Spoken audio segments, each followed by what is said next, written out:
I've been taking photos professionally for nearly a decade now.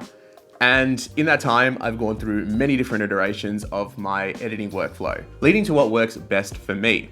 And in today's video, I'd like to cover that entire workflow. So how do I cull my images, and then my entire editing process in Lightroom that makes the images go from raw files to what you see on the screen today, as well as export settings and all those other fun things. So this is a video that I've been meaning to make for a little while now, and I'm really excited to share with you guys the full process. But before we get into it, be sure to subscribe to see more great photography content. So the first step after a shoot is culling.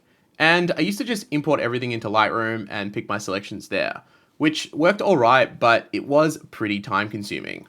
However, 6 months ago, a friend told me about this program called Narrative, and it has really sped my pre-editing workflow up a lot. And if you've never heard about it, it's a really awesome program that pretty much lets you preview and cull images after a shoot. But you know what, let me just show you how it works because it's very easy and it's very quick.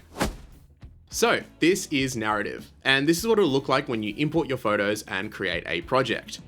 It has a layout similar to Lightroom, but it has a few awesome features under the hood that make it so much more efficient for sifting through huge amounts of photos. And the best bit is that it is completely free to use as a culling software.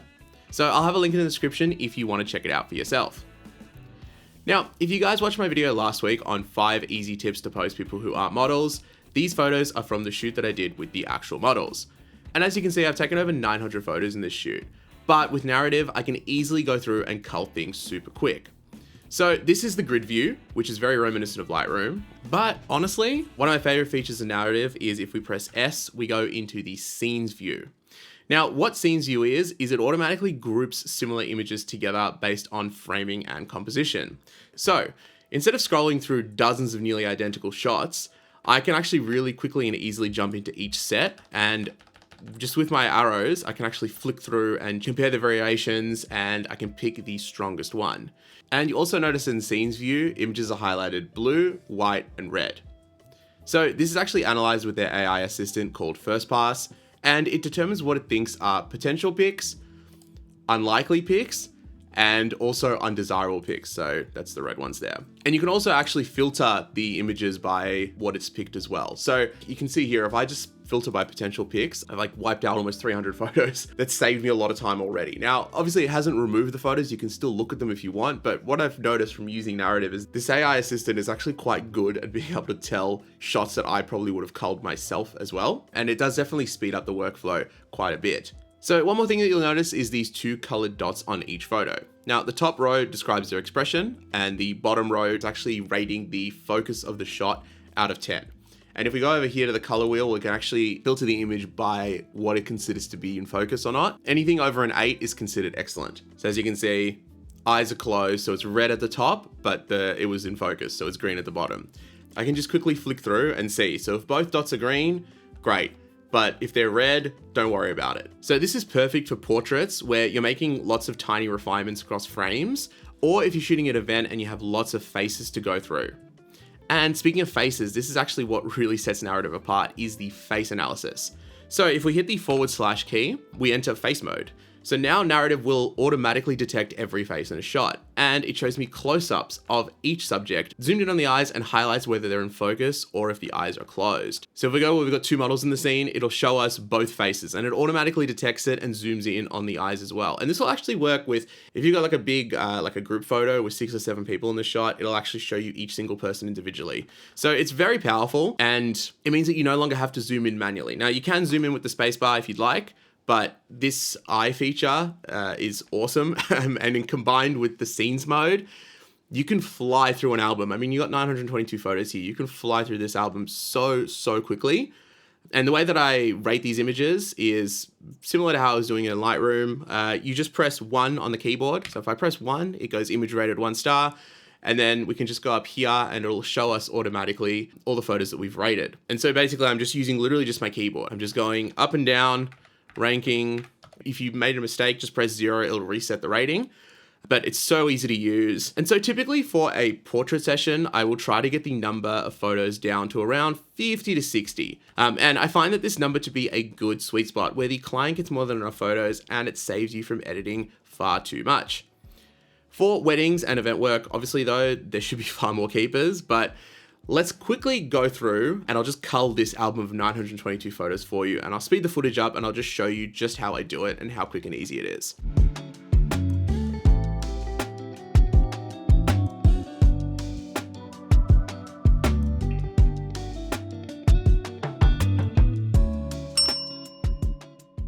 So once we've picked our images and we're happy with them, what we can actually do is we can go over here to ship and edit. We can pre-edit if we'd like. I'm not going to use that at the moment. I don't personally use the AI preset. I just use this as like a culling program. And then you got Lightroom Classic, Lightroom CC. It will also work with Capture One and Photoshop and stuff like that. I don't have those installed on this computer, so that's why they're not showing up here. Press ship 53 images. So here in the library tab, you can see all 53 photos that we sent over from Narrative Select.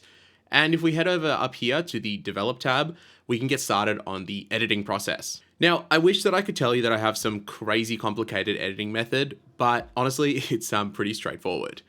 And that simplicity actually helps me work a lot faster and still get great results. So to start with, I'll apply one of the presets from my 2 Lightroom preset packs. And I've actually recently introduced a bundle deal where you can grab both packs at a discounted price. There's a link in the description, and every purchase helps to support me and this channel. So for this image here, we'll just apply effortless. And what you'll notice after you apply a preset is that the image probably won't look perfect straight away. And that is completely normal, as presets aren't meant to be one-click solutions. And I always make adjustments because it's impossible to create a preset that works perfectly in every lighting condition. But when I've picked a preset that I like, what I'll do is I'll go through and I'll actually sync all the photos themselves. So what we need to do is we just go here, select all of our images, and then hit the sync button here. And also when syncing, I always uncheck white balance and exposure, as that's because I shoot using auto white balance, and usually light can change between shots. So copying these values across the board usually gives you some weird results. That being said, if you're shooting in a studio and you have the white balance set to a specific figure, you can just enable all of these if you want. So we'll hit synchronize, and as you can see, it has now synced all the images. Now let's cover individual photo adjustments. So first up is exposure. Now, as you can see, this photo is a little bit underexposed. This is a super easy fix. Just bump up your exposure slider over here. But something that I also like to do is I like to head down here to the tone curve, pull down the highlights a little, and then raise the exposure. So if we pull down the highlights and then raise the exposure, this gives us a more balanced, even tone across the image. Next, let's talk white balance. So this is really easy as well. It's just these 2 sliders up here. So if someone's skin tone looks a little bit green, you can add more magenta. And if it's too warm, put in some blue. So just move in the opposite direction of the color that you want to reduce and you're good. So I mean, with this image here, she does look a little bit too green. So if we bring the purples in just a little bit, her skin tone starts to look a lot nicer. May add a little bit of blue as well, just a teeny tiny bit. And in a second, I'll cover another tool for dialing in specific colors, but let's just stick to the basics for now. So one adjustment that I really love doing is decreasing saturation slightly while increasing the vibrance. Now, what this does is it actually helps to retain natural skin tones while still giving your image some pop. Saturation affects all colors equally. So if we go back to 0 for vibrance and we start to increase saturation, as you can see, all the colors are being boosted, including the skin. So cranking it can really easily lead to unnatural tones. However, vibrance, on the other hand, boosts the more muted colors without overcooking the already overly saturated areas. So see, as you can see, once we raise it to like, we can really push this. So once we raise it to like 49, it still looks great. And it makes it really ideal for subtle, more polished edits. And I think it just adds an extra level of something to the image. I really love doing this. I think, yeah, raising the vibrance up and reducing the saturation, if used in moderation, can add a lot to an image. We can also head up here to the profile tab. So if you're working with older cameras, so for example, let me go on to what little image here. This is an image from the D700. We've synced that photo, and the previous shots with the ZF, this is the D700, it already looks different. So what we can do first of all was, again, like in the other images, we'll raise the exposure up a little bit. Straight away, it looks a lot colder than the previous images. Now, we could just add a little bit of warmth, as we were talking about earlier. That immediately gives us a nice warmer image. But head over here to the profile tab, go into browse, And then we've actually got our camera matching profiles here. So if we select camera standard, now his skin starts to look very yellow. So we'll bring the blues back in a little bit. Look, it's up to your discretion if you want to set it to camera standard or if you want to leave it in Adobe Color or choose any of these other ones, because as you can see, the difference it makes, it's pretty substantial, right? Like it definitely looks pretty different. But the reason I like to set everything in Adobe Color and the reason all the presets are in Adobe Color is just to keep things consistent. So for a shoot like this, where I'm shooting with I think in this shoot, I used 4 different cameras. So setting it to be Adobe profiles just allows you to get a more consistent look throughout the shoot, because you don't really want one image to look better than the other one. You kind of want everything to be seamless. I also really like to crop my images. So with this photo here, for example, again, we'll need to just raise the exposure up a little bit and then bring the white balance down. But that actually looks great. And then you just hit R and then you can really easily adjust it. And then if you hit Alt and Shift at the same time, it actually will crop in from the inside as well. So go like that. I think that looks quite nice. And then maybe this photo actually will look better in black and white. So we can apply a black and white preset, and then as you can see, we've got that S curve that I was talking about earlier. If you want to add a little bit more darkness into there as well, we can do that too. But definitely be sure to check out my Secret to Perfect Monochrome Photos. I go a lot more in depth on shooting and editing black and white photos in that video. Next up, let's talk about the point color tool, which is seriously powerful for fine tuning individual colors. Now, if we go down here, this is our point color tool. This eyedropper here lets you target any color in the image. So for example, if I wanted to make the jeans a little bit more of a deeper blue, I just select them here and then I can just go up and that gives us more saturation, or I can actually change the hue of the jeans as well. So you want to make them more purple, you can do that. And I think I think a slightly more saturated look would actually look great because you've got the contrast between the orange and the blue. But you do want to be pretty careful with this because it will affect all the colors in the image. So if, like you can see in the background here, you've got a little bit of the blue. So by saturating that, it starts to affect here as well. So don't go too crazy with it, but this tool is fantastic. Also for landscapes as well, whether you want to intensify like the blue in the sky or like the green in the grass. And you can actually also use it for skin tones. So for example, if we select, usually in my presets, I've usually tweaked the skin tones a little bit in the color mixer, but if we grab the eyedropper tool and we just pop it on her skin, we can actually play with this a little bit as well. So we can, if we just saturate it slightly, you'll see it makes it a little bit more tanned, and then we can desaturate it if we want to make her a little bit more pale. But since we're picking the orange color again, it is going to affect the background too. So use this in discretion. Don't go too crazy with this. Next up, let's talk about retouching. Now, this is something that I've never personally gone too crazy with. And while you can go all out here, personally, I like to keep things super subtle. With retouching, your goal should be to make it look like it's not been retouched. So what we want to do is if we press the Q button, we'll get access to remove tools over here. And I like to use the heal tool over here, so the little band-aid. So for example, with under eye bags like these ones here, we'll sort of paint underneath like so. Being really careful to avoid the eyelashes as well, because if you go over the eyelashes, that's where it starts to look really fake. And sometimes Lightroom will just select an area that it thinks it needs to copy from. Usually that's always wrong. So what I'll always do is I'll bring that area to be down the bottom. And then what we'll notice here is the opacity is currently set to 100. So if we turn this off, you'll see it looks quite fake, like it doesn't look great. So what you want to actually do is when you're doing these sort of, when you're doing creases and under eye bags and sort of those areas that are more like, we just want to reduce the appearance of them, we don't want to completely eliminate them, set your opacity down to around about 50 or 60. And what you'll notice is that immediately it's removed that crease, but the crease is still visible. So it doesn't look super fake. And then what you'll want to also do as well is if you've just got a few areas underneath, and sometimes it'll really go to the wrong spot, but we can do that. And then you just kind of play around with it until it starts to look right. Now,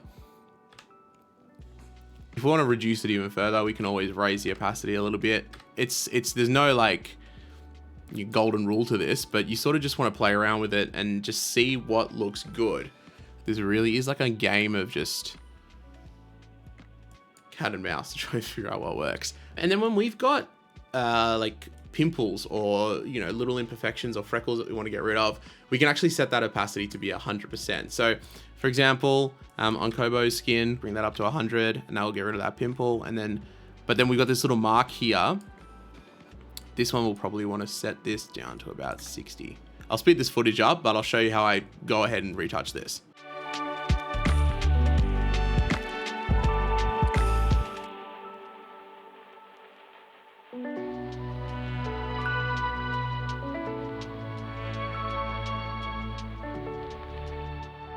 And I would say that looks pretty damn good. Now, there's a further retouching method that we can also use. We go into our masking tab and then we let it detect the people. So you'll see it detect person 1 and person 2.